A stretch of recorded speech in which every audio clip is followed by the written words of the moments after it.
Isang suwail na anak ang binatang si Lemuel, na sanay itong lahat ng bagay ay naibibigay sa kanya. Kaya nang maghirap sila, labis itong nagrebelde. Naging sakit ng ulo ng mga magulang niya. Para tumino siya, ipinadala siya ng mga yon sa kanilang probinsya. Hindi inaasahan ni Lemuel na ang dadatnan niya roon ay malayo sa kanyang iniisip. Nakasama niya sa iisang bahay ang kanyang lola Maring at ang kanyang lolo Egoy na baliw. Sa pananatili niya roon, meron siyang malalaman tungkol sa kanyang lolo. Kalaunan, bibigyan siya nito ng isang bagay na talaga namang magagamit niya sa kanyang pang-araw-araw na buhay. Higit sa lahat, magagamit niya rin sa oras na kakailanganin na niyang ipagtanggol ang sarili sa kasamaan. Ang bagay pala na yon ay isang mutya. Isang mutya na utak lamang ang ginagamit. May kakayahang magpagalaw ng mga bagay kahit hindi ginagamitan ng kamay. Sa pagkatuklas ni Lemuel ng kanyang kakayahan, gamitin niya kaya ito sa kabutihan? O baka mas gamitin lamang niya ito sa kanyang pansariling interes? Ano kaya ang magiging epekto ng mutya sa kanyang buong pagkatao? Ano kaya ang kahihinatnan ng kanyang buhay? Ngayong ang kasama na niya ay ang kanyang lolo na nabaliw ng dahil sa ginawa ng mga aswang.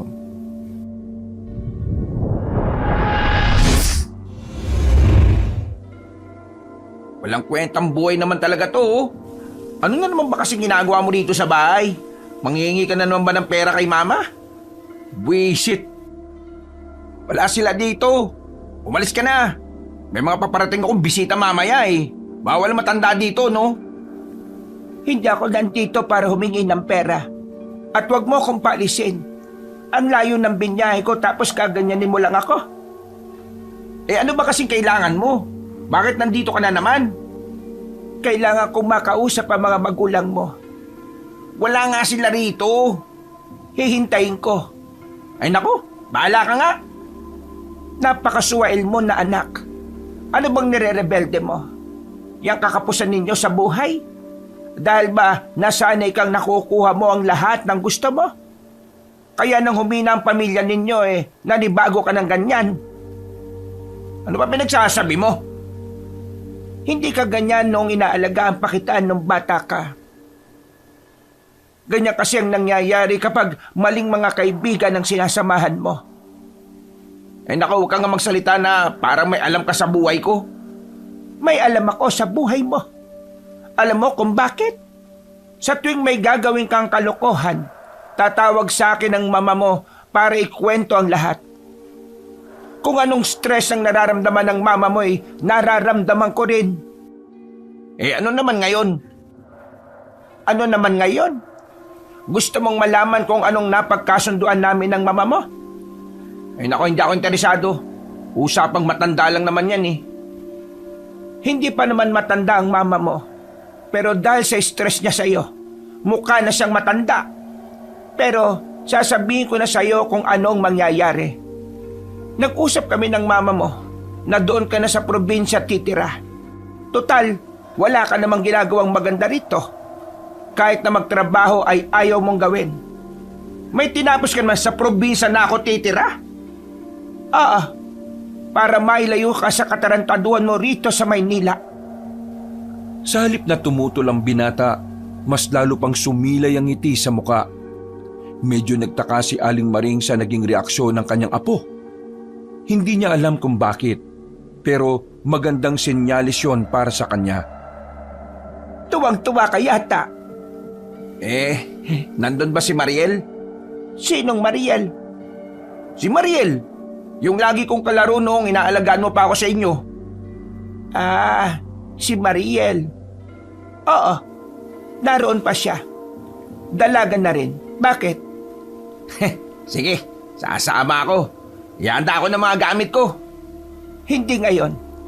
Mauuna akong bumalik at bahala ka nang pumunta sa probinsya. Di ba gusto mong malaman kung anong itsura ni Mariel? Napapangiti na lamang si Lemuel sa kanyang mga naiisip. Aminado kasi siyang gustong-gusto niyang makita ang kababata niyang si Mariel. Bata pa lang kasi sila, Alam na niyang maganda si Mariel. At ngayong mga binata at dalaga na sila, nasisiguro niyang mas maganda na yon. Ang babaeng si Mariel lamang ang nag-iisang dahilan kung bakit gugustuhin ni Lemuel na bumalik sa probinsya. Wala nang iba pa. Nangako kasi siya noong bata pa siya na babalik siya kay Mariel. At palagay niya, ito na ang tamang pagkakataon para tuparin yon. 2 araw ang nakalipas. Handa nang iwan ni Lemuel ang lahat ng barkada niya. Mas gugustuhin na niyang kasing makita si Mariel dahil sawang-sawa na rin siya sa mukha ng mga babaeng nakakausap niya. Kahit kasi nakailang nobya na si Lemuel, wala sa mga yon ang masasabi niyang handa siyang pakasalan. Tanging si Mariel lamang ang nag-iisang babae para sa kanya. Hindi nagbago ang pagtingin niya kahit maraming taon na ang nakalipas. Halos 12 oras ang biyahe ni Lemuel. Gabi na siyang nakarating sa probinsya ng kanyang lola. Nagkandaligaw-ligaw na siya sa kung saan nga ba ang baryo na dapat niyang puntahan. Halos 1 oras na siyang naglalakad sa madilim na kalsada. Nabuhayan siya ng dugo nang makita ang isang tindahan na maraming nakatambay na binatilyo. Ay nako, sa wakas, may mapagtatanungan na rin ako. Pero mukhang maangas tong mga to ah. Pero di bale, kaya ko naman balasahin tong mga to eh. Kampanting lumapit ang binata. Hindi pa man siya nakakapagsalita, isang binata rin ang lumapit sa kanya. Pagtingin niya sa lalaking yon, nakita niyang maraming tato ang nasa harapan niya. Mukhang dayo ka lang dito ah. Anong pangalan mo? Magtatanong lang ako kung saan ang baryo Agoncillo. Pero tinatanong pa kita eh. Anong pangalan mo? Bakit ko sasabihin ang pangalan ko sa'yo? Kasi sa ating dalawa, ikaw ang dayo. Ah, ganun ba? Sa Maynila kasi, sasabihin mo lang ang pangalan mo sa taong bubugbugin mo eh. Bakit? Nagbabanta ka ba? Kagaya ng sinabi ko, gusto ko lang magtanong, saan ang baryo Agoncillo? Hindi matatapos ang usapan na to kung hindi mo sasagutin ang tanong ko. Ano ang pangalan mo? Tumingin na muna si Lemuel sa mga kasamahan ng kausap niya. Marami-rami ang mga yon. Alam na agad niya na kung papalagan niya ang mga yon, kahit ang basagulero din naman siya ay hindi siya mananalo. Lemuel ang pangalan ko. O ngayon, sagutin mo naman ang tanong ko. Nasaan ang baryo Agoncillo? Ano bang pakay mo sa baryo Agoncillo? Hoy, sinagot ko na tanong mo. Pero bakit may follow-up question ka pa? Alam mo kung bakit? Kasi nga, ikaw ang dayo rito. Dadalawin ko ang lolo at lola ko. Anong pangalan ng lolo at lola mo? Nagtawanan na mga kasama ng lalaki. Nakakaramdam na rin ng inis si Lemuel sa mga pagkakataong ito. Kaunting-kaunti na lang ay papatulan na niya ang kausap niya. Pinagtitripan mo ba ako? Bakit? Ano naman kung oo? Naiintindihan ko na. Ang alin? Matapang ka kasi marami kayo eh. Ano sinabi mo? Bingi ka ba? Maangas ka rin pala. Oo, maangas ako. Magsusuntukan na sana ang dalawa nang biglang dumating ang matandang babae na si Aling Maring. Agad na lumapit sa kanila ang matanda at saka inahwat sila. Bakit ba kayo nag-aaway? Mga siraulo talaga kabataan ngayon eh, no? Hoy la, hindi na ako bata ah. Bigwasan ko pa tong taga Maynila na to eh. Anong la? Lola mo to? Oo, bakit? Inggit ka no? Wala ka ba lola? Kung meron man eh, baka yung lola mo pangit. Eh, yung lola mo, lola ko rin. Ha? Pangit pala ka? Apo mo rin to la? Hindi ko naman kasi alam eh. Pareho ko kayong apo, no? Tingnan mo nga naman, iisa lang pala tayo ng lola eh. Kaya pala, maangas ka rin eh, no? Hoy, wag mo kong kausapin na parang close tayong dalawa ha. Hindi tayo magkalibel. Ikaw, Lemuel, dumating ka na pala hindi ka man lang nagsasabi. Ang totoo niyan, mag-iisang oras na akong palakad-lakad. Pinapa ako ng jeep dun sa malayo. At wala naman akong magawa kasi wala rin namang signal para tawagan ka. Ano ba kasing klaseng lugar to? Lakas makareklamo tong dayo na to Ay sige na, sumunod na lang kayo sa akin. Lalo ka na, Lemuel. Naggitgitan pa ang dalawa habang naglalakad. Parang mga batang nagmamaktol na kung hindi aawatin, bigla-bigla na lamang magsasabong. Makalipas lang ang halos 5 minutong paglalakad, nakarating na rin sila sa malaking bakuran. Yari na sa bato ang bahay na naroon. May taas din. Kahit na parang liblib ang kanilang lugar, ay maayos naman ang supply ng kuryente. Bumuntong hininga na lamang si Lemuel. Tinatak na kagad niya sa kanyang isip na pagtitiisan na lamang niya ang 2 matanda para lamang muling makita si Mariel. Halika na. Ikaw, Ronaldo, ikuha mo nga kami ng pagkain sa tindahan ng amiga ko. Bukas pang dating ng pera ko mula sa munisipyo Kukuha ko ng pagkain para dito sa isang to? Bisita natin siya. At hindi lang basta bisita. Dito na rin siya titira. Ano? Makakasama kong taong to sa iisang bahay? Huwag ka nang mag-inarte. Nandito yan para matuto sa buhay. Nagpakita ng kakaibang ngiti si Ronelio. Para bang may kung anong binabalak. Nagtataka naman si Lemuel sa pinsan niya. Umalis si Ronelio para mangutang ng ipapakain kay Lemuel. Umupo ang binata sa gilid at saka sumandal. Okay din pala sa bahay nyo Mukhang payapa.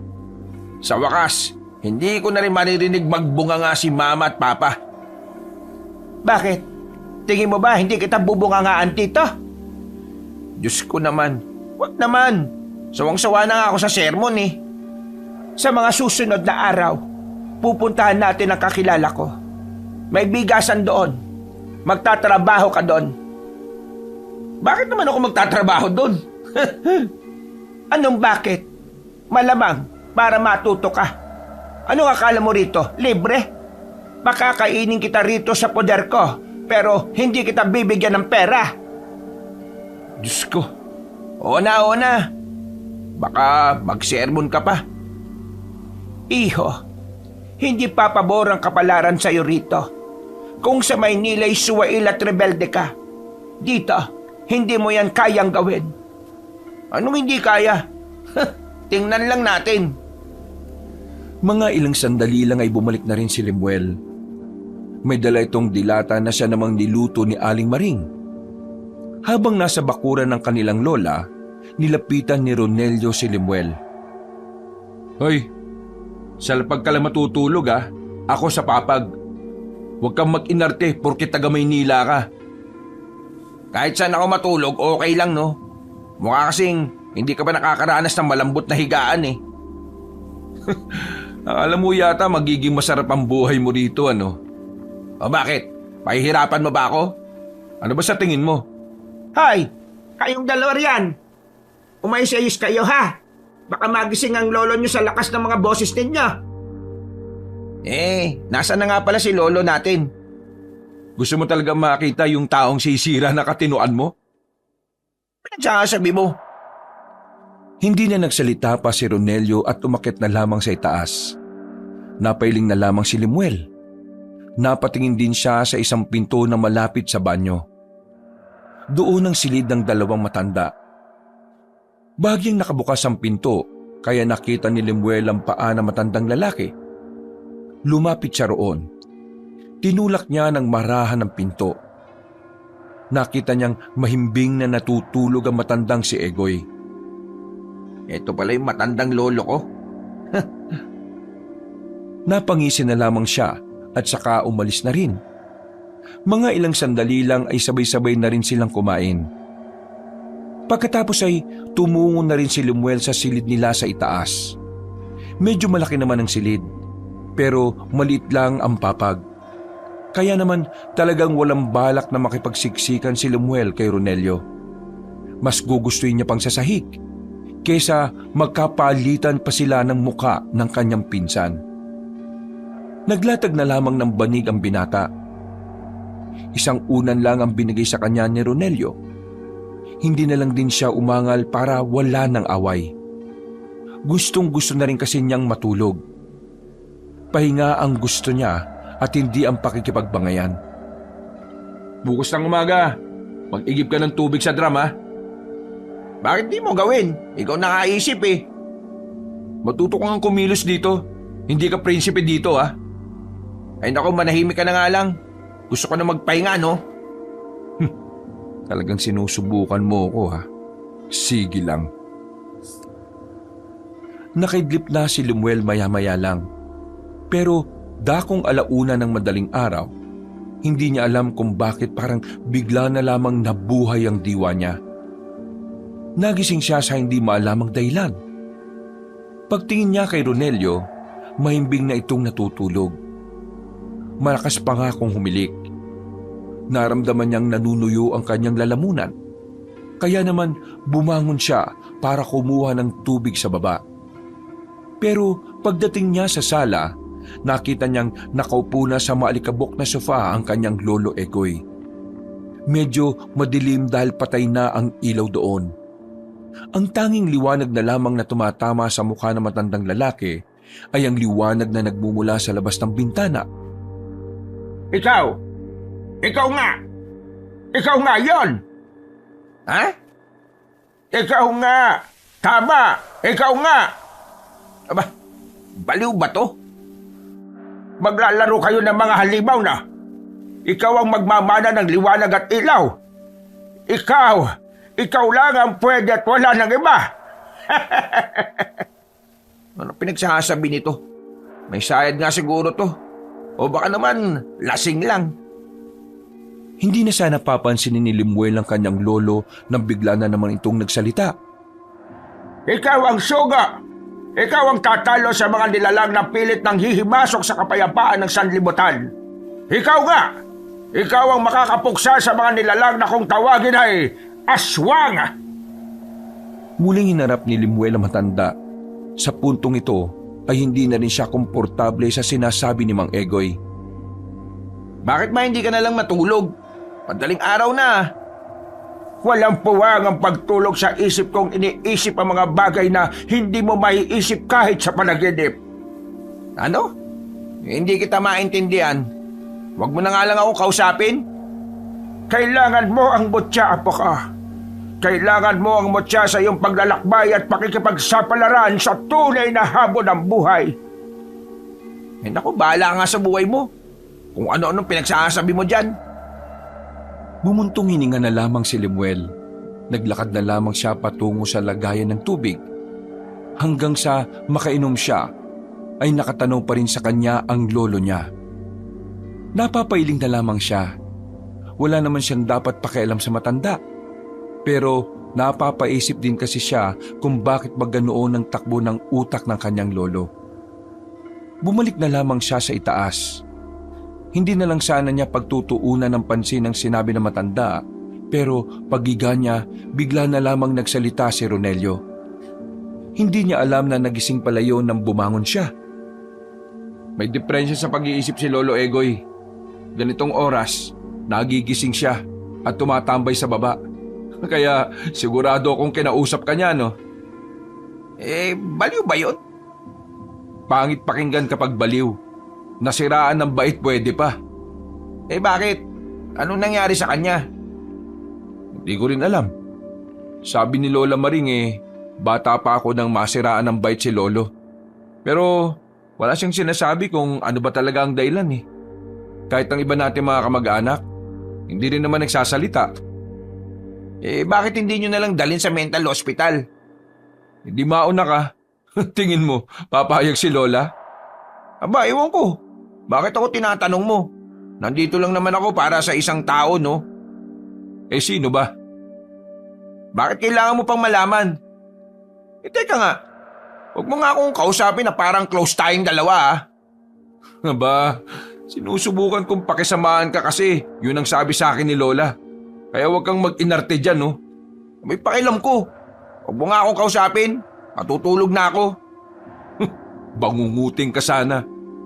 Babangungutin talaga ako kung mukha mo makikita ko. Nagsaklob na lamang ng kumot ang binata at muling nakabalik na sa pagtulog. Noong mga sandaling yon, masarap ang tulog ni Lemuel kahit na medyo naninibago. Kinabukasan, maaga siyang naligo at nagbihis. Hindi na siya makapaghintay na makitang muli si Mariel. Sabik na siyang magpakilala at ipaalam na makababata sila ng dalaga. Aba, may lakad yung palamunin ah. Palamunin ka rin naman ah. Ang pagkakaiba lang natin, wala kang lakad. Nagpaalam ka ba kay Lola? Ano ako bata? Huwag mo akong pakilaman. Ngumisi na lamang sa kanya si Ronelio. Naglakad na rin siya palabas matapos ayusin ang pagkaka-brush up ng kanyang buhok. Pinagtitinginan siya sa daan. Hindi kasi pamilyar ang mukha niya sa mga taga roon, kaya alam agad ng ibang mga tambay na taga Maynila siya. Habang naglalakad, isang lalaki ang nakasalubong niya. Hindi niya alam pero pamilyar ang lalaking yun sa kanya. Napatigil ang lalaki nang harangin niya ito at tingnan na maigi. Nakasalubong pa ang kilay ng lalaki dahil sa pagtataka. Ano bang problema mo? Gusto mo bang masaktan, ha? Hindi. Minumukhaan lang kita eh. Para kasing pamilyar ka sa akin eh. Bakit? Sino ka ba? Ako si Lemuel. Paki ko. Sandali! Ano ba? Storbo ka eh. Ikaw ba si Toto? Bakit mo alam ang pangalan ko? Sabi mo nga sa akin, ikaw ba kapatid ni Mariel? Oo, ako nga. Pero, bakit mo siya kilala? Sino ka ba talaga? Ako to, si Lemuel, yung kababata ni Mariel. Nandito ko nung 9 na taong gulang pa lang ako. Nangako ko kay Mariel na kapag malaki na kami, babalikan ko siya rito at pakakasalan ko siya. Napansin ni Lemuel na tila nagbago na ang reaksyon ng mukha ni Toto nang banggitin niya ang pangalan ng kanyang kababata. Hindi niya alam kung anong problema pero parang bigla na lang nalungkot si Toto. Ikaw ba talaga yung kababata niya? Oo nga, bumalik lang talaga ako dito para sa kanya. Kung ganun, halika, sumunod ka sa akin. Dadaling kita sa kanya. Ayos! Mukhang pasado agad ako kay Bayaw ah. Hindi na nagsalita pa si Toto. Sumunod na lang din dito si Lemuel. Pero mga ilang sandali lang ay nakaramdam ng kaba ang binata. Hindi niya maintindihan kung ano ang ginagawa nila sa sementeryo. Uy, teka. Bakit ba tayo nandito? Gusto mo siya makita, di ba? Ito na siya. Ayan. Ayan ang puntod niya. Nang mapagtanto ni Lemuel ang sinasabi ni Toto, unti-unting nanikip ang kanyang dibdib. Uminit ang kanyang mukha ng dahil sa kaba. Teka. Nagjo-joke ka ba? Hindi ako nakikipagbiruan sa'yo ah. Hindi tayo close. At saka, paano mo nagagawang magbiro ng ganito sa kapatid mo? Mahal ko ang bunsong kapatid ko. Tingin mo gagawa ako ng ganitong kalokohan kahit na alam kong patay na siya? Totoo sinasabi ko. Matagal nang wala si Mariel. 5 taon lang nakakalipas. Eh kung matagal na siyang wala, anong kinamatay niya? Maniniwala ka ba kung sasabihin ko sa'yo? Eh sabihin mo na nga kasi. Gabi nun, papauwi si Mariel galing sa pinuntahan niyang debu. Pero habang naglalakad siya pa uwi, may umataking mabangis na nilalang sa kanya. Anong nilalang naman yan? Utik naman oh. Sabihin mo na kasi. Aswang! Inatake siya ng aswang nung gabing yun. Merong nakakita. Ang sabi ng nakakita, isang lalaki may maabang dilang lumundag sa kapatid ko at pagkatapos, nilapa na siya. Winakwak niya ang tiyan ni Mariel. Wala siyang kalaban-laban. Nagulat na lang kami kinaumagahan. Nakatakip na siya ng dahon ng saging. Wala nang... Kalokohan yung sinasabi mo. Ang sabi ni Lola, buhay pa si Mariel eh. Huwag mo na siyang itago sa akin oh. Si Raulo! Nandiyan na nga siya sa puntod na yan eh. Hukayin mo kung gusto mo! Iiling-iling ang binatang si Lemuel. Hindi niya matanggap ang nalaman niya. Kaya naman, agad-agad siyang umalis sa sementeryo. Kailangan niyang makausap si Aling Maring. Kailangan niyang malaman kung ano ba talaga ang totoo. Saktong nasa bakuran nila si Aling Maring nang dumating si Lemuel. Walang sinayang na pagkakataon ng binata. Hinarap niya agad ang matandang babae. Bakit ka nagsinungaling sa akin? Ano bang pinagsasasabi mo dyan? Dahil sa paggalit at malakas na tinig ni Lemuel, napalabas na ng bahay si Ronelio. Lumapit ito sa kanila. Ay, wag mong sigawan si Lola ha. Wala kang galang ha. Huwag kang makialam dito. Wala kang alam. Abay, bastos ka talaga ha. Tumigil nga kayo, Lemuel. Ano ba sinasabi mo? Sinabi mo sa akin na nandito pa si Mariel. Pero ang sabi ng kuya niya, 5 taon nang patay si Mariel. Sabi mo nga sa akin kung ano ba talaga ang totoo. Umamin ka nga. Huminga ng malalim si Aling Maring bago ito nagsalitang muli. Totoo. 5 taon nang wala si Mariel. Bakit ka nagsinungaling sa akin? Niloko mo ako. Bakit mo yung ginawa sa akin? Dahil yun lang ang alam kong paraan para makapunta ka rito, Apo. Pinagmukha mo akong tanga. Alam mo ba yun? Pinaasa mo ako. Alam mo ba kung gaano kasakit sa akin na umasang makikita ko siya? Pero ang totoo matagal na palang wala si Mariel. Hindi mo man lang ba naisip kung ano mararamdaman ko? Patawarin mo ako, Apo. Patawarin?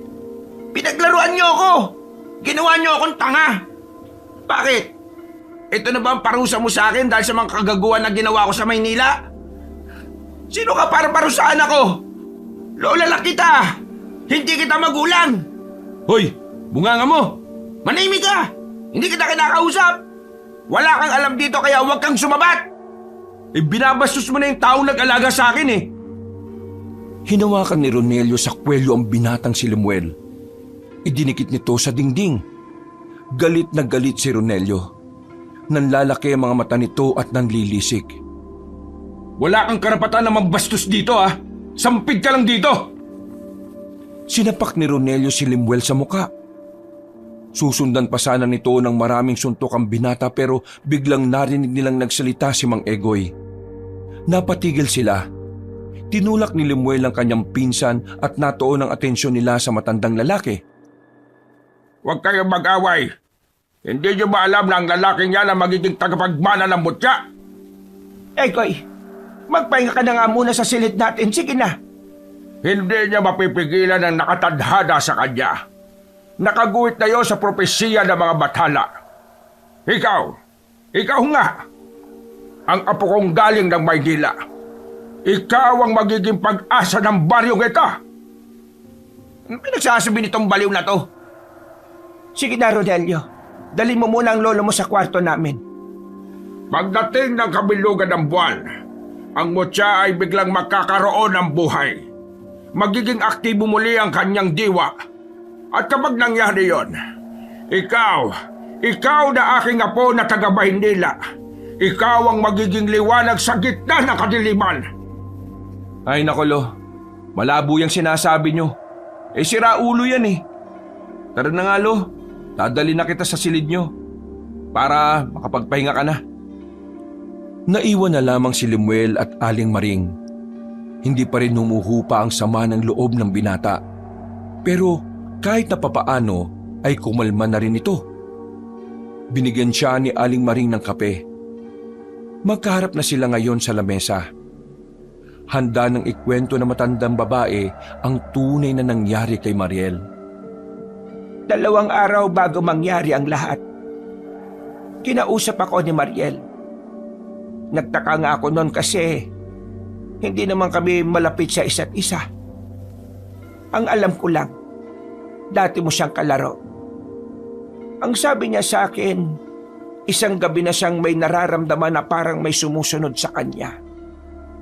Kapag natutulog naman siya, pakiramdam niya merong nagmamasid sa kanya.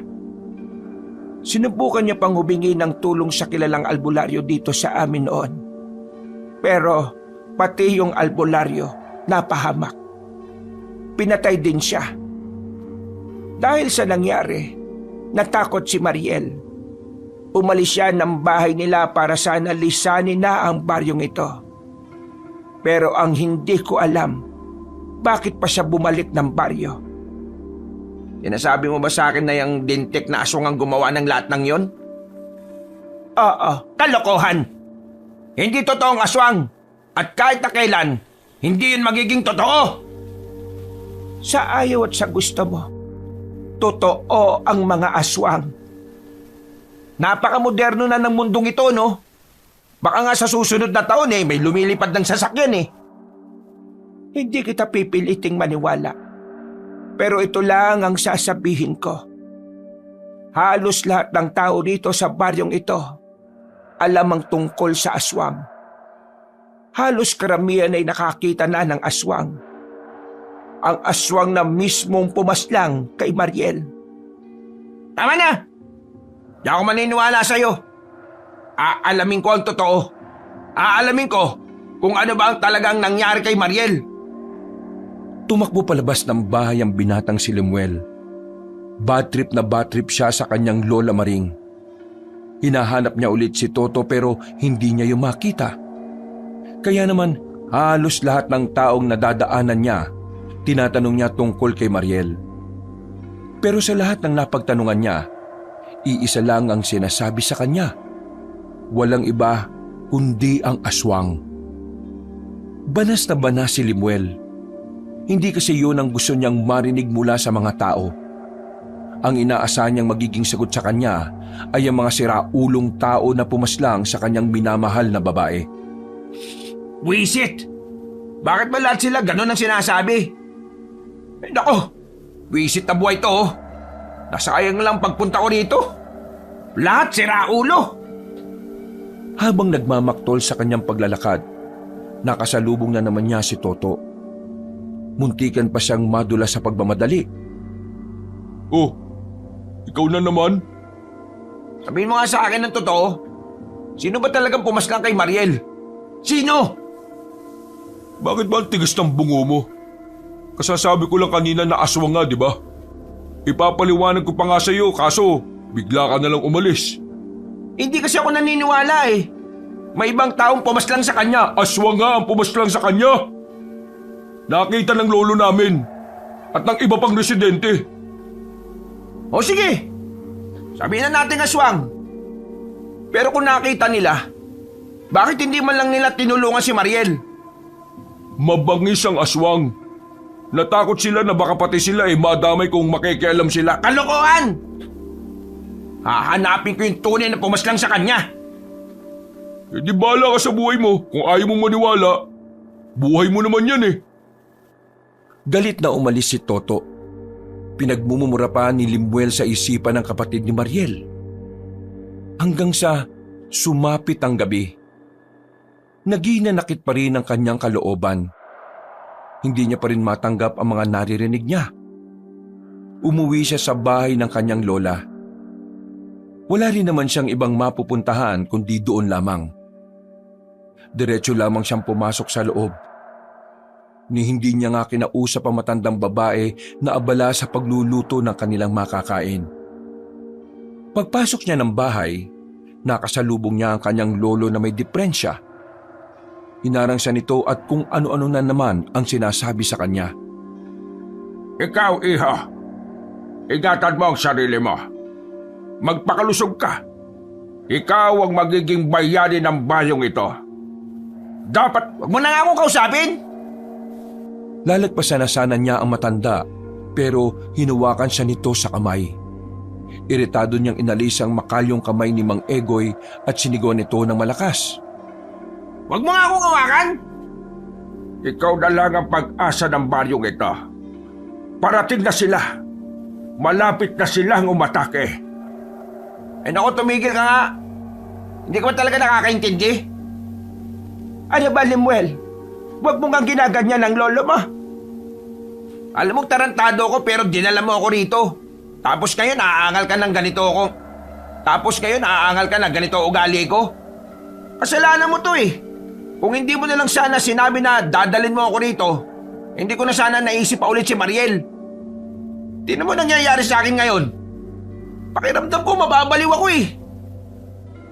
Umaasa ako na sana hindi totoo sinasabi ninyo. Kasalanan mo to eh. Kaya wala kang karapatang magreklamo sa akin. Oh, ano na naman ba to? Wala kang pakialam. Walang iya ka. Napupuno na ako sa'yo ha. Bisit na ako sa'yo. Biglang sinapak ni Ronelio si Lumuel sa muka. Sa lakas ng pagkakasuntok, tumaob agad ang binata. Walang nagawa si Aling Maring sa kanila. Habang si Mang Egoy naman ay patawa-tawa lang sa gilid. Walang alam sa nangyayari. Tumigil na nga kaya. Hindi la. Dapat maturuan ng leksyon tong siraulong to eh. Punong-puno na ako dito eh. Nagpakawala pa ng maraming suntok si Ronelio. Kahit sumasalag-salag pa ang binatang si Lemuel, tumatago sa braso niya ang mga suntok. Dumugo na ang nguso niya. Nakakaramdam na rin siya ng hilo ng tigilan siya ni Ronelio. Hindi mo ba alam kung sino ako sa baryong ito? Ako ang numero 1 tarantado dito. Pero dahil nagmamakaawa sa akin si Lola na huwag kang patulan, sinunod ko ang sinasabi niya. Pero iba na ngayon. Hindi ko hahayaan na babastos-bastusin mo lang si Lola. Lalong-lalo na si Lolo. Wala kang galang. Hindi mo alam na dahil sa matandang yan, kaya tayong lahat nandito sa mundo? Umalis na sa ibabaw ni Lemuel ang kanyang pinsan. Sinubukang tumayo ni Lemuel pero muntikan pa siyang matumba. Buti na lamang ay nakahawak agad siya sa pader. Bumuntong hininga na lamang si Lemuel at saka bahagyang natawa. Kaya nyo pala ako dinala rito ha. Para araw-araw ipabugbog ako sa numero 1 tarantado ng baryong ito. Hindi. Kaya ka nandito dahil alam kong kailangan mong... Hindi! Huwag ka na magsalita. Gets ko na. Gets ko na. Maglalakad na sana palabas si Lemuel pero bigla na lamang siyang nawala ng malay. Naramdaman na lamang niyang binubuhat na siya ni Ronelio. At paggising niya, nasa loob na sila ng pagamutan. Nasa gilid niya si Aling Maring. Sa bandang pintuan naman, nakasandal doon ang pinsan niyang si Ronelio. Nasaan ako? Nandito ka sa ospital sa bayan. Ang sabi ng doktor, wala naman daw seryosong galo sa mukha mo. Pumutok lang ang labi mo. Tapos, kaya ka nawala ng malay dahil kulang na kulang ka na sa kinakain. Di ba, yung taong yan ang bubugbog sa akin? Bakit yan nandito? Siya ang nagdala sa iyo rito. Hindi naman kasi kita kayang bitbitin. Ngumisi na lamang si Lemuel. Galit pa rin siya kay Ronelio. Binabangungot ka ba kanina? Naririnig ka kasi naming parang umuungol. Sa tanong na yun ng kanyang lola, may naalala siyang isang senaryo. Nabalikan niya sa isip ang isang nakakatakot na nilalang na humahabol sa kanya. Isang aswang. Yun ang natatandaan niyang pangalan na naririnig niyang sinisigaw ng isang babae. Wala. Di ako binabangungot. Pwede na ba akong umuwi? Gusto ko na muna matulog.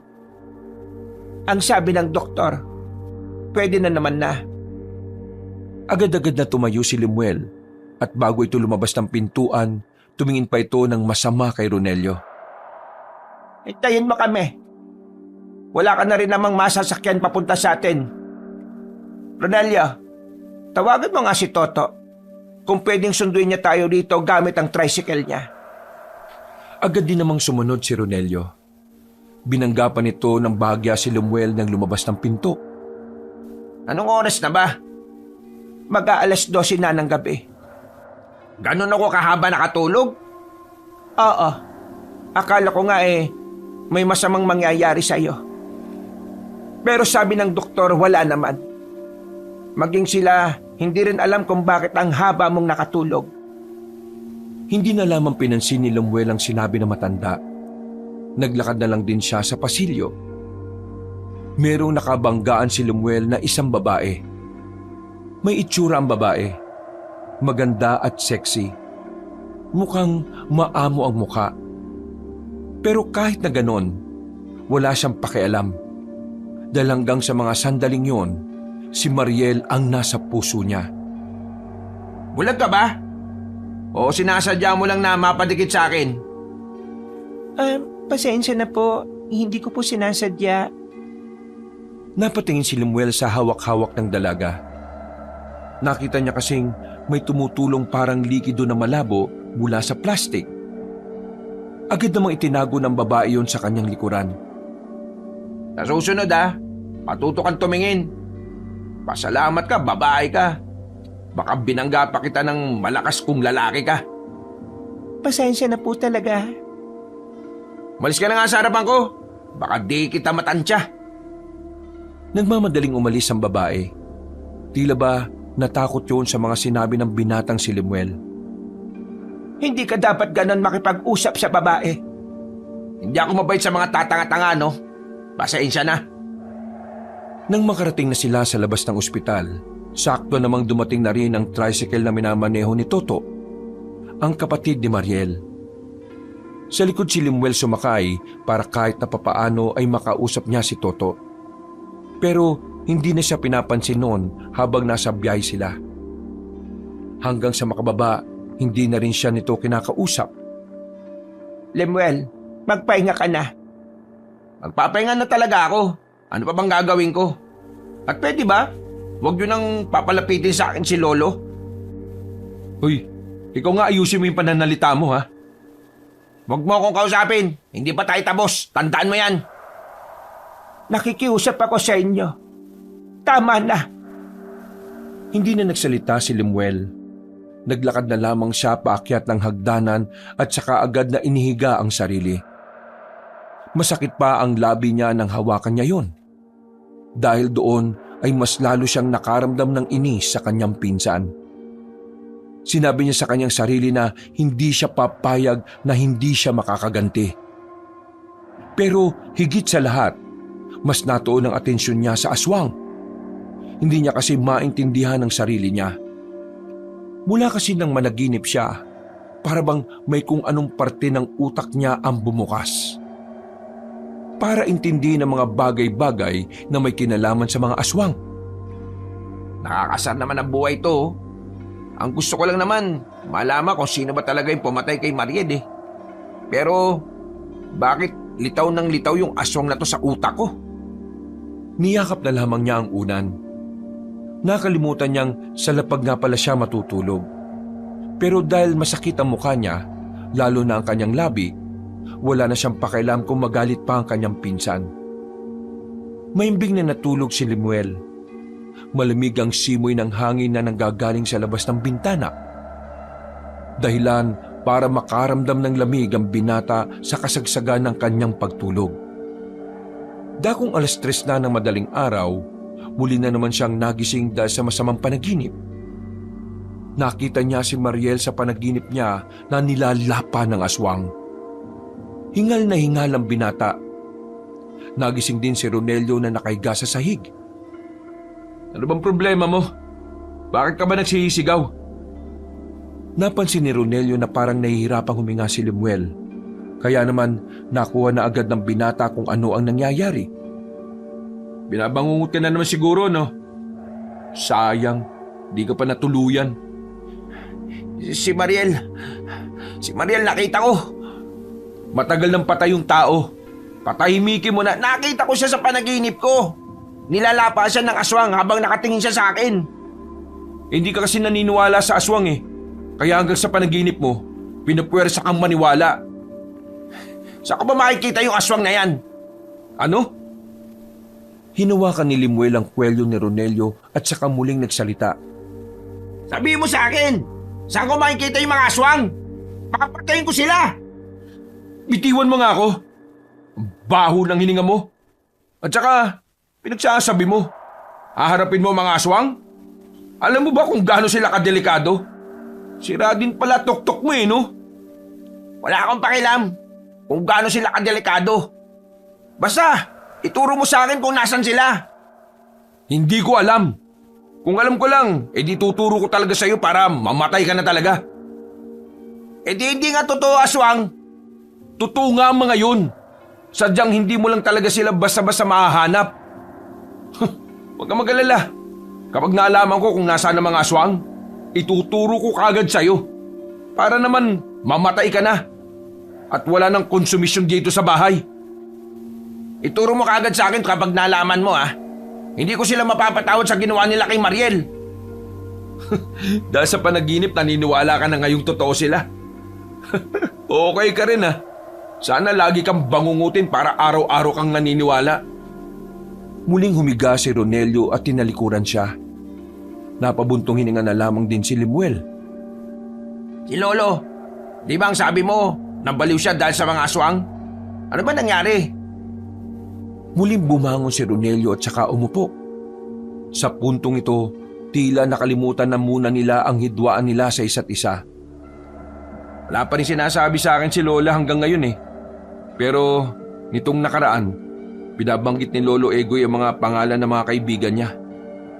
Naintriga ako, kaya nagalungkot ako sa silid nila ni Lolo at Lola. Doon, may mga nakita akong parang diary. Nabasa ko ron lahat ng nangyari. Sa diary ni Lola, naalaman ko na kaya pala nabaliw si Lolo. Pinagpapapas lang ng mga aswang ang mga kaibigan niya habang nagiinuman sila. Si Lolo lang ang nakaligtas. Pero 50-50 siya noon. Na makarecover si Lolo, nawala sa sarili. Nalaman ko rin na bago mangyari yon, ito palang si Lolo may pinasok na samahan. Mga antingero daw. Mga gumagamit ng anting-anting at mutya. Si Lolo, meron siyang nakuhang malakas na mutya. Hindi ko alam kung para saan. Yung mutya na yon, yun yung hinahanap ng mga aswang. Naalaman yatang nasa kanya kaya lagi siyang hinahunting nun. Ngayon, wala nang pakialam ang mga aswang sa kanya kasi wala na nga siya sa katinuan, di ba? Nakinig lang si Limuel sa mga sinasabi ng kanyang pinsan. At sa unang pagkakataon, tila ba nagkaroon sila ng maayos na pag-uusap. Sa puntong yun, para bang napagtanto ng binata na maayos din naman pala si Ronelio. Sa isip-isip niya, baka siya lang din naman talaga ang problema. Naisip niya rin na kailangan niyang makisama. Nang sa ganun, mas mapadali ang hustisya para sa pinakamamahal niyang babae. Makalipas ang ilang araw, kitang-kita ang pagbabago sa mga kilos ni Limuel. Mahinahon na itong nakikipag-usap sa kanyang lola at lolo. Hindi na rin siya masyadong nakikipagbanggaan kay Ronelio. Pero paminsan-minsan, hindi talaga maiwasang magtuksuhan at maglaitan. Hindi pa naman sila magkasundo ng kanyang pinsan, pero masasabi niyang hindi na sila gaya nung una. Apo, Limuel, kumusta naman ang unang araw mo sa pagbubuhat sa bigasan? Napagod ka ba? Eto naman, siyempre lang napagod ako. Di naman ako sanay sa mga ganong trabaho eh. Pero siyempre, pipilitin ko. Para naman, hindi na puro negatibo ang isinusumbong mo kila mama. Masaya akong nagiging ganyan na katino ang pag-iisip mo. Ginagawa ko naman ang lahat ng ito para kay Mariel eh. Kailangan ko siyang mabigyan ng hustisya para matahimik na rin ang kaluluwa niya. Pero apo, aswang ang makakalaban mo. Ayaw kong magaya ka sa lolo mo. Nasabi ko naman di ba sa iyo ang tungkol sa lolo mo? Huwag, pakiusap. Huwag ka nang gumaya sa kanya. Pero buo na ang loob ko. Tingin ko, kaya rin ako narito para kay Mariel eh. Mas may malalim pang dahilan kung bakit kailangan mong kalabanin ng mga aswang. Napalingon na maglola nang pumasok si Toto at Ronelio sa bahay. Nagsalubong naman agad ang kilay ni Limuel. Hindi niya kasi maintindihan kung bakit bigla na lamang lumilitaw ang tinatawag niyang bayaw. Bubuo kami ng samahan na lalaban sa mga aswang. Sumali ka. Lola, nakatanggap kami ng usap-usapan mula sa kabilang baryo. Yung mga aswang daw, papaslangin lahat ng pamilyang may kinalaman sa dating samahan ng mga antingero. Alam mo naman na halos karamihan sa mga nakatira dito, ang mga lolo o lola nila mga antingero. Gagawin nila yon para wala na magpatuloy ng nasimulan ng mga antingero nun. Pero, delikado ang gagawin ninyo. Mas delikado kung wala tayong gagawin. Sige, sasali ako. Limuel, alam kong gustong-gusto mong makalaban ng mga aswang dahil sa kapatid ko. Pero gusto ko lang din ipaalala sa'yo na mas magandang mas isipin mo ang kapakanan ng mas nakakarami. Huwag mo nga akong diktahan kung kanino ko gustong ialay ang pakikipaglaban ko, ha? Basta sasali ako sa inyo. Lalaban ako sa mga aswang at papatayin ko yung mga aswang na yan. Hayaan mo na siya, Toto. Ang mahalaga may pandagdag tayo sa mga miyembro. Isasali ko rin yung tropa ko. Diyos ko, kinakabahan ako sa mga ginagawa ninyo. Lola, Tingin ko dapat sabihin nyo na kay Limuel yung tungkol sa mutya. Nagbagong reaksyon ng mukha ni Aling Maring sa sinabing yon ni Ronelio. Tila ba hindi to handa? Mahalata sa mukha nito ang pagdadalawang isip. ano ba yung tungkol sa mutya na yan? Sige, sasabihin ko na rin. Total, eto naman ang madalas na banggitin ni Egoy. Huminga na muna ng malalim si Aling Maring. Naupo ito sa gilid. Noong may makuhang mutya ang lolo mo, ay lagi na siyang sinusundan ng mga aswang. Yun ang dahilan kung bakit ayaw kong sa iyo mapunta ang mutya na sinasabi ninyo. Mula nang mawala sa sarili si Egoy, binibigkas niya palagi ang pangalang Limlim. Akala ko nung una, wala lang. Pero noong tumagal, nabanggit na ng buo ang pangalan mo. Limuel. At ayon sa lola mo, isa sa mga kamag-anak natin ang makakagamit ng mutya. At ikaw ngayon. Ha? Bakit ako nasa Maynila naman ako? Pwede naman tong si Ronelio. Total, nandito naman siya. Nababanggit ng lolo mo na ang huling apo niya raw ang makakagamit ng mutya.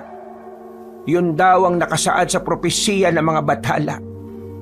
Kaya naman, yun din ang isa sa mga dahilan kung bakit kita pinapunta rito. Para kahit bago man lang mawala ang lolo Egoy mo, makita ka niya at mabigay niya na ang mutya sa iyo. Bago mamatay? Bakit? May sakit ba siya?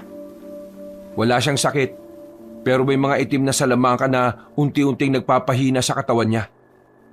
Nung araw kasi, sa pagkakabasa ko sa diary ni Lola Maring, ginamit ni Lolo Egoy ang pinagbabawal na ritual. Naglalaman kasi yun ng mga itim na salamangka. Pero noong mga panahon kasi na yon, yun na lang din ang tanging paraan para maprotektahan niya ang mga anak niya. Ang mga magulang natin. Ayon pa sa pagkakaintindi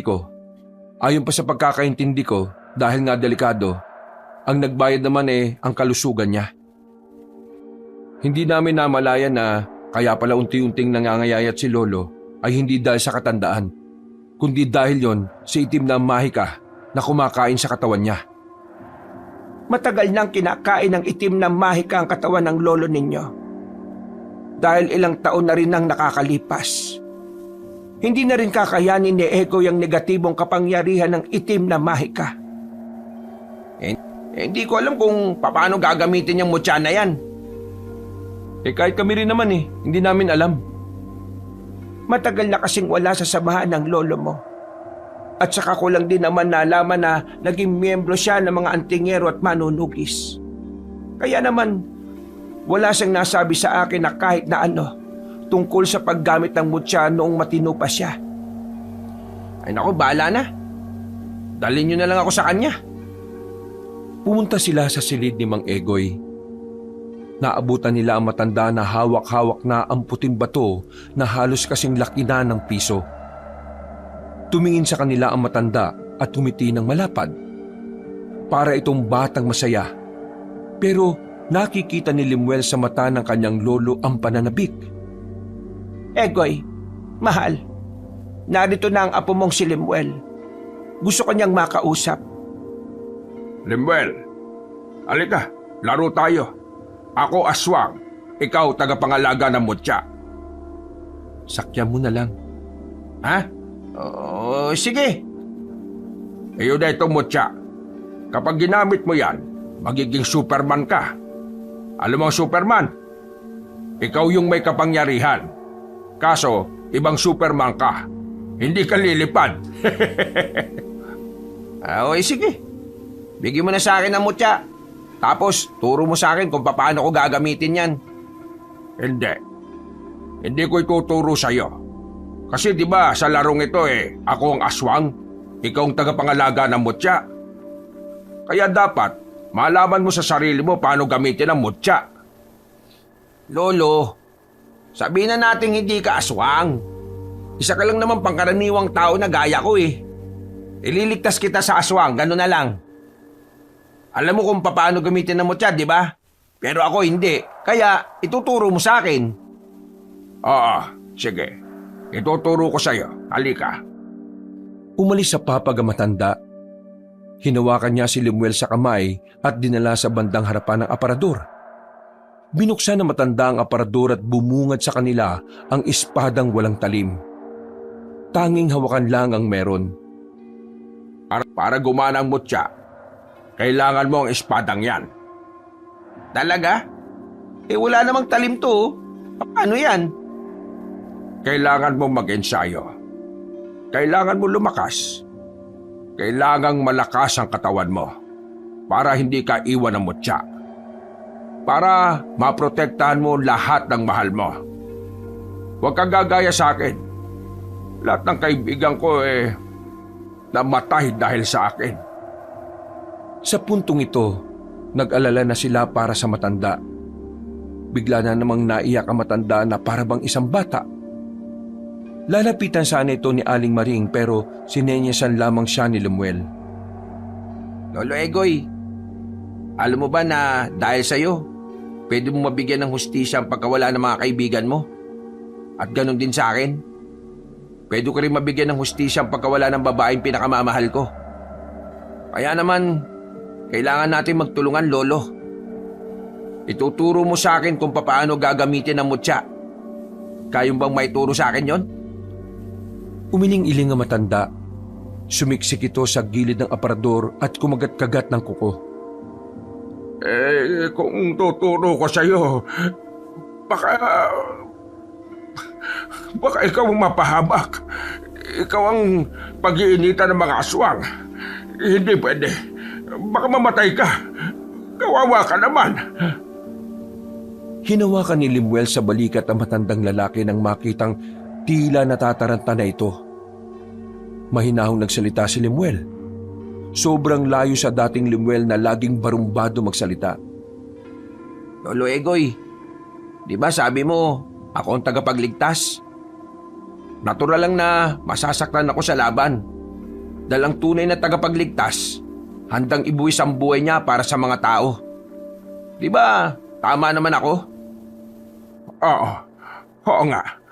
Tama ka. Ang galing mo. Di, ituturo mo na sa akin kung paano gagamitin ang mutya. Paano? Sandaling namayani ang katahimikan. Tila kasi may iniisip na kung ano si Mang Egoy. Napahawak pa ito sa sentido. Mga ilang sandali lang, bigla na lamang itong nagsalita ng pasigaw. Alam ko na! Kumuha ng maikling tali si Mang Egoy at kinabit ang mutya doon. Ginawa nitong kwintas ang mutya at saka isinuot kay Lemuel. Isuot mo lagi yan. Tapos, dapat matapang ka. Huwag kang panghihinaan ng loob. At saka dapat magtiwala ka sa mutya. Ha? Ganun ang gawin mo. Yun lang ba ang gagawin ko? Magtiwala. Tama. Pagkatiwalaan mo ang mutya. Lo, ano pa ang kailangan kong gawin? Wala na. Basta magtiwala ka lang sa mutya. Ang mutya ang siyang pag-asa. Ang mutya lang. Tumawa-tawa ang matanda. Niyakap na naman ito ang unan at saka dinuyan ng unan na parang sanggol. Tingin ko naman, wala ka nang dapat pang intindihin pa, kundi palakasin ang katawan mo. Yun ang tingin kong gusto niyang sabihin. Kung ganun, wala namang problema sa akin yun. Kailan ba ako magsisimula? Bukas, darating ang mga taong gagabay sa atin. Sila ang magtuturo sa atin kung papaano haharapin ang mga aswang.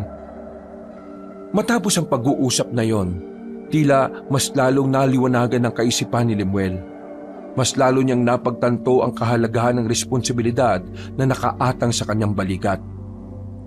Dahil din dito, tila ba unti-unti na ring tumino ang kaisipan ng binata. Kinabukasan, isinama na nga siya ni Ronelio at Toto.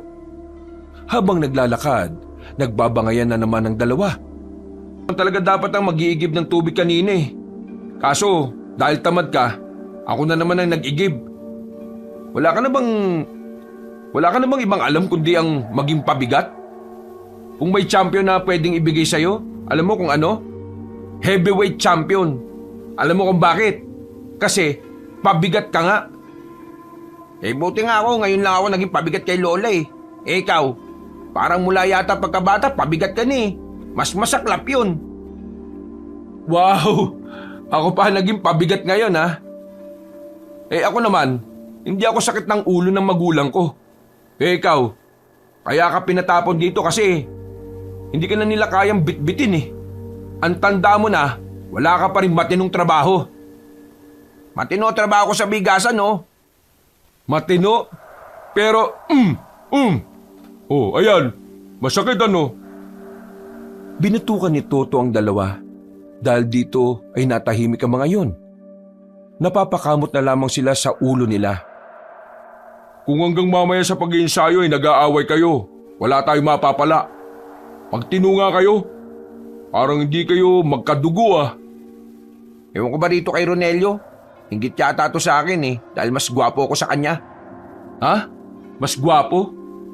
Saan banda? Sabing tumigil na kayo, batukang huli kayo. Nakarating na rin sila sa Kalbong Palayan. Naghihintay na sa kanila ang iba pa nilang kasama. Naroon na rin ang mga miyembro ng gang ni Ronelio. Mga kasama, sisimulan na natin ang kilusan kontra sa mga aswang. Ngayong araw, magsasanay tayo sa tulong ng mga kakilala natin mula sa ibang baryo. Sila ang mangunguna sa pag-iinsayong ito. Sumang-ayon naman ang mga kasamahan nila. Kaya ilang minuto lang ay inihanda na rin nila ang pagsasanay. Aminado si Lemuel noong mga sandaling yon na para siyang tanga sa gilid. Kahit kasi anong gawin niyang panonood, hindi niya makuha-kuha ang mga tinuturo sa kanila. Interesado naman siya, pero sadyang mahina ang utak niya pagdating sa pagkakabisado. Konsumido na sa kanya si Toto. Nakakailang oras na kasi sila, pero hanggang sa mga sandaling yon, nasa pinakaumpisa pa lang si Lemuel. Uy, hindi porke may mutya ka. Hindi mo seseryosohin itong pagsasanay natin ha? Bakit? Tingin mo ba sasama ako dito kung hindi ako seryoso? Ba't di ka makasunod? Ano ba problema mo? Hindi ko alam. Kahit na anong gawin kong pag-aaral hindi ko pa rin matandaan kung paano eh. Mapag-iiwanan ka kung ganyan ka. Kahit may mutya ka, kung wala kang alam sa pakikipaglaban, may mahirapan ka pa rin. At kapag biglang nawala sa iyo mutya, isa ka nalang disenyo sa gilid na naghihintay na lang na kamatayan. Kaya nga mas mainam na dapat malaman mo kahit kaunti. Napakadali lang, Lemuel. Sundan mo lang yung mga tinuturo nila. Tingin ko, hindi talaga ako para sa mga ganito. Ha? Anong tingin mo sa sarili mo, genius? Bakit? Minamalit mo ba ako? Hindi naman sa minamalit kita. Alam mo kung bakit ka nagkakaganyan? Kasi hindi mo talaga alam kung bakit mo ginagawa ang lahat ng ito. Kasi pansarili lang ang rason mo kaya ka nandito. Yun ay para mabigyan ng hustisya si Mariel. Bakit? Hindi ba ganun din naman ang gusto mo? Oo. Gusto ko rin mabigyan ng hustisya para sa... Gusto ko rin mabigay ang hustisya para sa kapatid ko. Pero gusto ko rin namang mailigtas sa mga pamilyang nanganganib. Alam ko na kapag nangyari yun, mas matutuwa si Mariel kung nasaan man siya. O sige na, umalis ka na muna rito. Kami na muna mag-iensayo.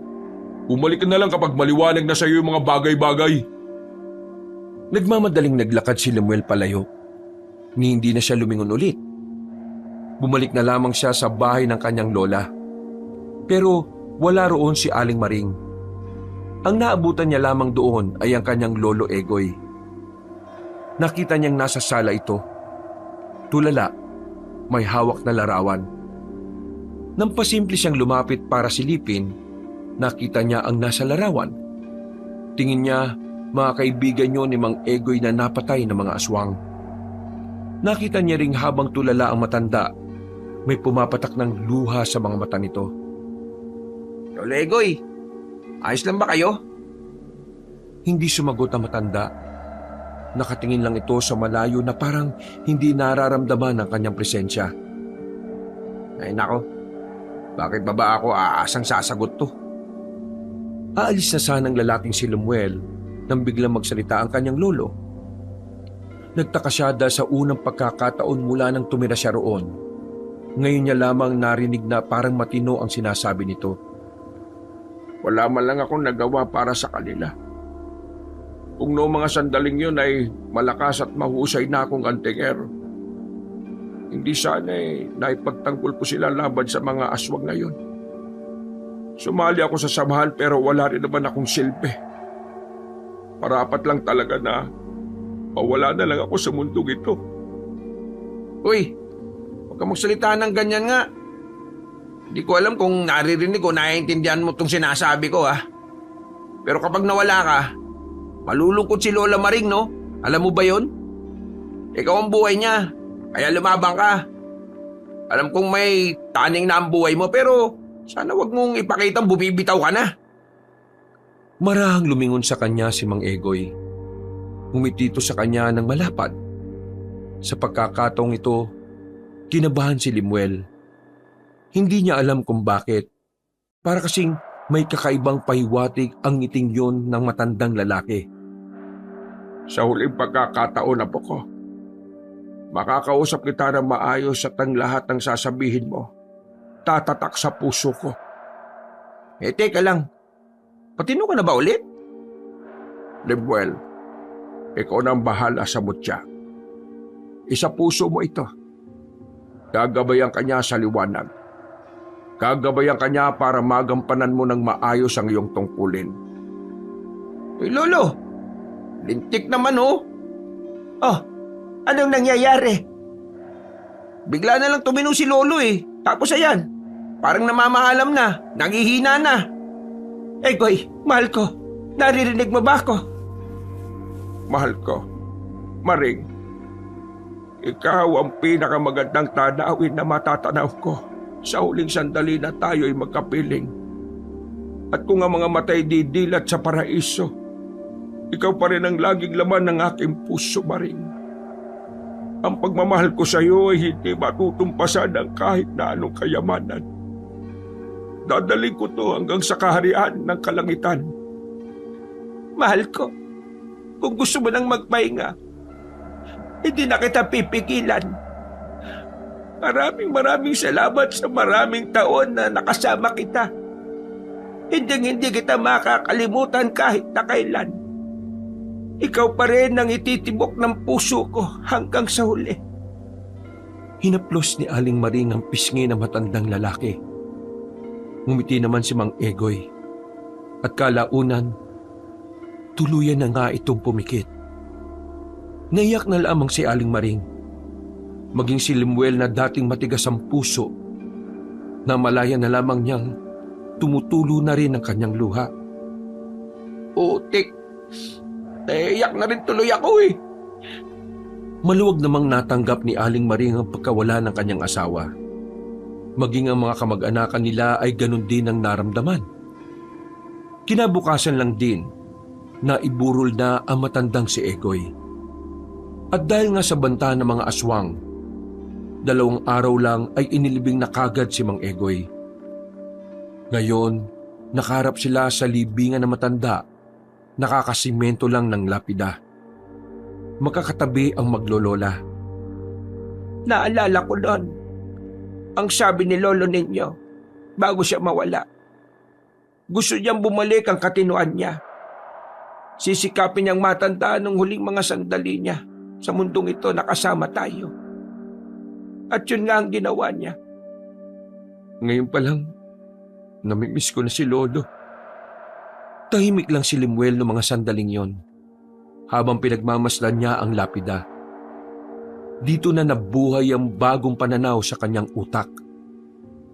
Ronelio, tingin ko, alam ko na ang pinakadahilan kung bakit ko gustong labanan ng mga aswang. Nagkatinginan si Ronelio at Aling Maring. Pagkatapos ng senaryo sa sementeryo, agad na tinungo ni Limuel at Ronelio si Toto. Oh, bakit sumama ka pa? Walang kasama si Lola sa bahay. Si Lola Maring ang nagsabi sa akin na sumama sa'yo. Bahala ka nga. Tumigil sila sa tapat ng bahay nila Toto. Naalala na naman ni Limuel ang dalagang si Mariel. Sa bakuran kasi na yon ay madalas silang maglaro ng kababata niya. Oh, bakit nandito kayo? Kalilibing lang ni Mang Egoy ah. May sasabihin sa'yo itong pinsang kuntok mo O ano ba yun? Alam ko na kung bakit ko gustong lumaban sa mga aswang. Ang dahilan, ayaw ko nang may mga taong gaya ni Lolo na umiiyak sa pagkawala ng mga mahal nila sa buhay. Ayaw ko nang may makaramdam ng naramdaman ni Lolo Egoy. Ayaw ko nang mas maraming mapahamak na gaya ng dinanas sa mga biktima ng mga aswang. Kaya ngayon, Toto, isama mo ko ulit. Magsisikap na ako. Gagawin ko ang lahat ng makakaya ko. Hindi na nagpatumpik-tumpik pa ang mga binata. Dali-dali na nilang isinagawa ang pagsasanay kasama si Limuel. At sa puntong ito, kahit na papaano ay nagagawa na rin ni Limuel ang makipagsabayan sa pagsasanay. Natapos ang araw na iyon na merong natutunan si Limuel. Gumaan ang kanyang pakiramdam. Dahil pakiramdam niya, unti-unti na siyang nagkakaroon ng pakinabang sa lahat. Sama ka ba mamaya? Nasama saan? Kukunin ko lang yung karne na binayaran ni Lola. Medyo marami kasi yun eh. Kaya ko naman pero mas mabilis kung kasama kita. Di sige. Wow, himala ah. Hindi ka yata nagmamatigas ngayon. Pwede naman kasi tayo magkasundo eh. Naisip ko lang. Aba, gumagana na pala ang isip mo ngayon ah. Basta iwasan mo lang yung ganyang mga salita kasi dyan ako napipikon eh. Di sige. Matapos ang kanilang pagsasanay, ay dumiretso na ang magpinsan sa karnihan. Sa kabilang baryo pa yung kaya medyo malayo-layo ang kanilang nilakad. Habang tinatahak nila ang gilid ng daan, nakasabay nila ang isang babae. Pamilyarang babae kay Limuel. Kung hindi siya nagkakamali, ang babaeng yon ay ang babaeng nakabanggaan niya noong nakaraan. Kuya, pwede niyo po ba akong tulungan? Tumigil sila sa paglalakad para kausapin ang dalaga. Dahil hindi talaga trip ni Limuel na kausapin ang dalagang yon, si Ronelio na lamang ang nagsalita. Bakit? May problema ba? Bago lang din kasi ako dito. Tatanong ko lang, saan ba ang daan papunta sa baryo Magiliw? Taga roon kasi ako eh. Naligaw ako kasi may binayaran lang akong utang dito. Baryo Magiliw ba ka mo? Di sumabay ka na lang sa amin. Doon kami papunta eh. Pwede ba yon? Hindi naman ba nakakaya sa inyo? Lalo na sa kasama mo? Ay nako, wag mo siyang isipin. Ganyan talaga yan. Sumabay na sa kanila ang dalaga. Sa kalagitnaan ng kanilang paglalakad, may nararamdamang kakaiba si Limuel sa kanyang mutya. Tila umiinit ang bato sa kwintas niya. Hindi niya alam kung bakit. Bigla lang yun uminit nang makasama na nila ang babaeng si Linda. Linda nga pala ang pangalan ko. Kayo? Ako si Ronelio. Ito naman ang pinsan ko, si Limuel. Magpinsan pala kayo. Kaya pala magkamukha kayo. Magkamuka? Nako, layo ah.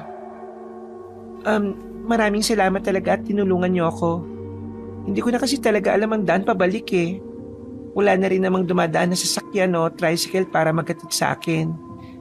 Pasensya na talaga sa abala. Wala naman yun.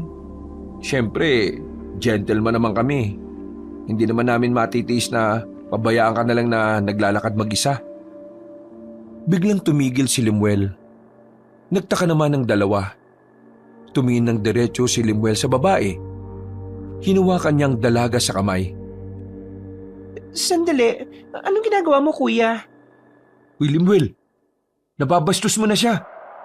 Akala mo ba maloloko mo ang mutya? Uy, pinagsasabi mo. Mas lalong hinigpitan ni Lemuel ang pagkakahawak sa dalaga. Nang makaramdam na ang babae, agad na kumalas ito sa kanya. Hindi kita maintindihan. Ano ba sinasabi niya? Wala naman akong ginagawang masama ah. Wala pa. Pero mamaya meron na. Lemuel, magsabi ka nga. May galit ka ba rito noon pa? Matagal na ba kayo magkakilala? Sa hindi malamang dahilan, naramdaman ni Lemuel ang kapangyarihan ng mutya. Tiningnan ni Lemuel ang mga kahoy na nakatambak sa gilid. Pinagalaw niya ang mga yon gamit lamang ang kanyang utak.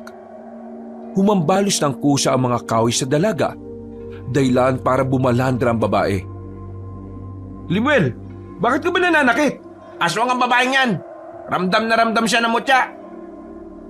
Biglang dumugo ang ilong ni Lemuel. Ito ay dahil gumamit siya ng kapangyarihan na hindi niya pa lubusang napagsasanayan. Hindi pa nakontento ang binatang si Lemuel. Pinagalaw naman niya ang nakita niyang bato sa gilid. Kusang pumukol ang bato patungo kay Linda. Pero nakailag na ang dalaga sa pagkakataong yon. Ikaw na pala may hawak ng mutya na yan? Sinaswerte yata ako ngayon. Dahil kapag nakuha ko ang mutya na yan, sigurado matutuwa sa akin si Apong. Oo nga, aswang ka nga! Sa likod ka lang. Nararamdaman kong hindi sa pangkaraniwan. Pero dumudugo ang ilong mo eh. Huwag mo akong isipin. Isipin mo ang sarili mo. Sige na, umuwi ka na. Sabihin mo sa mga kasama natin na may aswang dito. Bakit ako uuwi? Hindi naman ako natatakot dyan eh. Basta, sundin mo na lang ako. Walang nagawa si Ronelio. Tumakbo na ito pabalik, habang si Lemuel naman ay hinarap ang babae. Unang kita ko pa lang sa'yo noon. Hindi na maganda ang loob ko sa presensya mo eh. Tama lang pala na sinungitan kita noon. Hindi kita kilala. Pero ganun pa man, ang mahalaga, nasa iyo ang mutya. Kukunin ko yan sa'yo.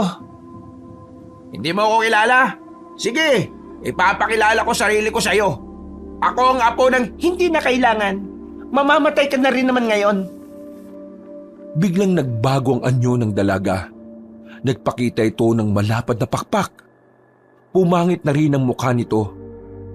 Bago man ito makalusob sa kanya, pinagalaw ulit ni Lemuel ang mga kahoy. Humambalos ito ng maraming beses sa babaeng aswang.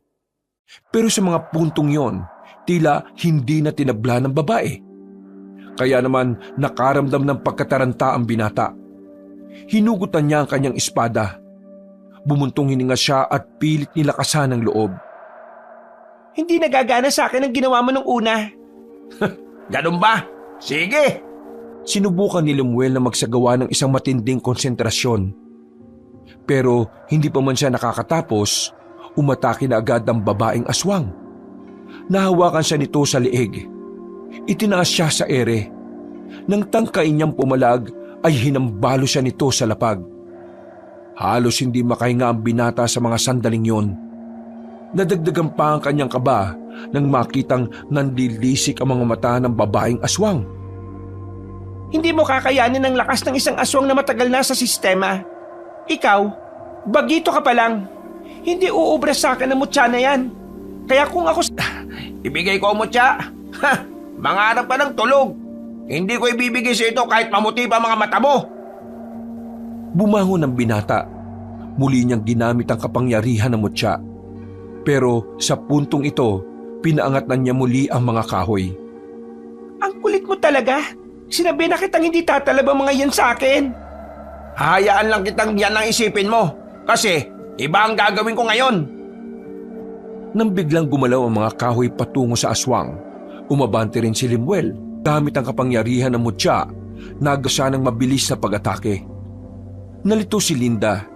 Hindi nito alam kung ano ang una niyang iilagan. Dahil dito, tinamaan ng babae. Sumirit agad ang dugo nito sa tagiliran. Masyado kang nakapokus sa kaya kong gawin. Nakakalimutan mong isipin kung ano yung mga hindi mo kayang gawin. Kaya naman, hindi mo napagandaan ng taktika na naisip ko. Ang dami mong satsat. Nakaisa ka lang? Hindi lang ito isa. May kasunod pa to, no? Nang lumingon si Linda sa likuran, sunod-sunod namang tumama ang mga malalaking bato sa mukha niya. Kasunod nito, muling lumapit ang binatang si Limuel. 2 beses nitong nahiwa si Linda sa katawan. Dahilan para lumipad na muna ito patungo sa taas ng nalagas na puno. Oh, walang problema. Bakit parang kinakabahan ka na, ha? Hindi ako makapaniwala na ang isang taong walang alam ay nakakagamit ng isang mutya. Alam mo kung ano ang hindi mo alam? Ako ang nakasaad sa propesiya ng mga batala. Hindi ko rin alam kung bakit ako eh. Pero wala eh. Ako raw ang napili eh. Hindi pa tayo tapos. Babalikan kita. Eh sabi mo sa amo mong si Apong, hihintayin ko siyang lumitaw. Hihintayin ko ang pagtutos naming dalawa. Alam mo ka mga muni ng pinuno. Akala mo kung sino ka? Bagito ko pa para humarap sa pinuno. Hindi na nagsalita pa si Limuel. Lumipad na rin palayo ang babaeng aswang. Sakto namang kararating lang nila Ronelio kasama ang iba pang miyembro ng samahan. Oh, bakit mo pinatakas? Anong gusto mo? Lumipad ako. Nagawa mo siyang patrasin? Eh malakas siya. Kung palakasan ng usapan. Hindi ako mananalo sa kanya dahil kulang pa talaga ako sa karanasan. Ginamit ko lang yung utak ko kaya ako siya nadali. Pero kailangan natin maganda ah. Binuhay ko siya para mapaabot niya sa binuno nilang handa tayong lumaban. Pambihira ka. Eh di magagalit ang pinuno nila. Baka biglayin na lang nila tayo. Eh wala naman na tayong magagawa eh. Gagawa sila ng pag-atake sa kahit anong oras nila gusto. Pero ang mahalaga ngayon, alam nilang hindi tayo basta-basta aatras. Sindakan ng laban. Sumang-ayon na lamang sila kay Limuel. Pagkatapos ng sandaling yon, tumuloy na rin ang magpinsan sa kanilang pupuntahan. Nakabalik din naman sila ng matiwasay, dala ang karne na pinapakuha sa kanila. Kinabukasan, naramdaman agad nila ang galit ng mga aswang. Mabilis na kumalat ang balitang maraming magsasaka ang biniktima ng mga aswang. Mabuti na lamang ay wala ni isa sa kanila ang namatay. Sugatan ng mga yon, pero maswerteng hindi naman malala ang kanilang mga galos. Dahil sa nangyari, naalarma na ang samahan nila Limuel. Kahit na tanghali pa lang, naglilibot na sila sa bawat baryo. Pinuntahan nila ang lahat ng maaring pagtaguan ng mga aswang. Pero mga bakas lamang ang kanilang naabutan. Bumuntong hininga na lamang ang binatang si Limuel. Pakiramdam niya, tinutumbasan ng mga aswang ang kanyang angas. Ang mga araw, mas dumami pa ang bilang ng samahan. Nadagdagan ng mga taong interesado sa pakikipaglaban sa mga aswang. Isang magandang senyales yun para sa kanila. Dahil kahit napapaan, parami na ng parami ang mga taong nagkakaroon ng kaisipan na labanan ng kasamaan. Oh, kumusta mo, Tsa? Ayos naman. Habang tumatagal, parang unti-unti ko na rin siyang nagagamit na maayos. Tandaan mo ikaw ang alas ng samahan natin. Kaya bago mangyari ang labanan, dapat lang na kabisado mo na ang mutya na yan. Hindi mo na kailangan ipaalala kasi bawat araw, ginagawa ko makakaya ko para mapabuti tong mutya. Ay, siya nga pala, nasa ba si Lola? Linggo ngayon, malamang nagsimba yon. Hindi na natin dapat pinalalayo si Lola Maring eh. Malaki ang tsansa na targetin din siya ng mga aswang dahil lola natin siya. Sige. Sinabihan ko naman na si Lola nitong nakaraan eh. Ang kaso matigas ang ulo. Meron naman daw siyang bawang na dala palagi. O tara. Tara saan? Sunduin natin si Lola. Kanina pa dapat kasi nakauwi yun. Tapos na yung unang misi. Baka naman dumiretso na siya sa pangalawang misa. Sus, sobrang kabanalan naman kapag ganun. Halika na, masama ang kutob ko. Tingnan mo tong tukmol na to. Tamang hinala ka na naman eh. Sabog ka ba? Hindi na nagsalita pa si Limuel. Kinuha na lamang nito ang espada at sinukbit sa kanyang likuran. Nagmamadali itong naglakad patungo sa simbahan. Ilang minuto lang ay nakarating na rin sila roon. Naglalabasan na ang mga tao. Sinisipat nila ng tingin si Aling Maring. Pero hindi nila yon makita. Hanggang sa maubos na ang mga naglalabasan ay wala naman silang nakitang Maring. Ito na nga ba sinasabi ko eh. Oo, ikalma mong sarili mo. Baka naman mamaya niyan nandyan lang siya. Paglingon nila sa gilid, nakita nila si Toto na kararating lang din. Agad nila itong kinausap. To, nakita mo ba si Lola Maring? Ha? Si Aling Maring? Nakasalubong ko kanina habang naglalakad. May kasama siyang babae. Babae? Anong itsura? Hindi ko nakita eh. Kay Aling Maring lang kasi ako nakatingin. Basta yung babae, parang hindi naman niya kaedad. Kasi narinig ko boses niya parang kasing edad lang natin eh. Wisit! Tara na! Ano bang nangyayari? Mabilis silang tumakbo. Itinuro naman ni Toto kung saang parte ng daan nakita ang matandang babae. Nang naroon na sila, tumigil si Lemuel at saka hinawakan ng mutya. Kapangyarihan ng mutya, pwede mo ba akong gamayan sa daan patungo kay Lola? Pumikit ang binata. Ilang segundo lang ay muli itong dumilat. Hinawi nito ang mga halamanan sa gilid. Pumasok sila sa kagubatan. Nakasunod lang sa kanya ang dalawang binata. Ilang sandali lang, nakita na lang nilang nakagapos sa malaking puno ang matandang si Maring. Sa likod ng puno, lumabas mula roon ang dalagang si Linda. Nakangiti at bakas sa mukha nito nakampante ito sa mga sandaling ito. Buti naman nakatunog ka kagad. Akala ko aabot ka pa ng 6:00 eh. Wala na sana itong pinakamamahal niyong lola. Gawain ng mga mahihina na puntirihin ng mga wala kalaban-laban talaga eh, no? Man kung gawain ng may hina, ang mahalaga ngayon, nasa bingit na kamatayan na matandang ito. At kung hindi ka susunod sa gusto ko, mawawala sa mundo ang lola mo. Anong kailangan mong babae ka, ha? Tinatanong pa ba yan? Malamang, kailangan kong mutya na gamit mo. Ano bang meron sa mutya na ito? At bakit patay na patay kang kunin ito? Hindi mo pala talaga alam ang mutyang yan ay dating pagmamayari ng mga aswang? Nakakatawa ka. Gumagamit ka ng mutya na hindi mo kilala. Pakawala mo si Lola Maring at ibibigay ko sa iyo mutya na to. Hindi ako pinanganak kahapon, no? Lumang tugtugin na yung ganyang estilo. Ako ang masusunod ngayon dahil may hawak akong buhay. Ibigay mo sa akin ang mutya at saka ako pakakawalan ng matandang ito. Huwag kang makinig sa kanya, Apo. Nililing lang ka lang niya. Pasensya ka na la, pero mas malaga ang buhay mo kaysa sa mutyang ito. Hindi pwede, Apo. Paano ang buhay ng nakakarami? Saka na natin pag-usapan ng bagay na yan kapag pinakawala ka na ng babaeng yan. Huwag ka magpadalos-dalos. Hindi mo alam kung dapat bang pagkatiwalaan ng isang yan.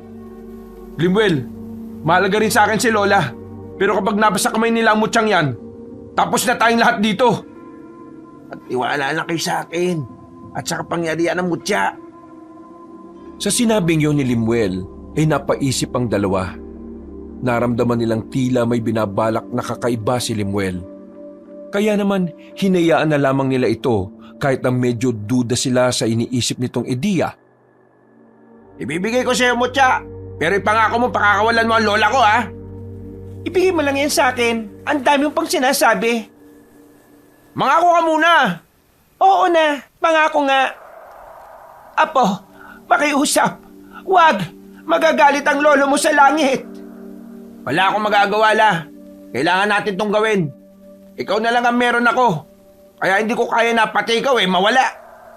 Hinubad na ng binata ang suot-suot nitong kwintas. Inihagis niya yon sa harapan ng dalaga. Nang makuha na yun ng dalaga, ay tuwang-tuwa ito. Halos magtatatalo nito sa ligaya. Sa wakas,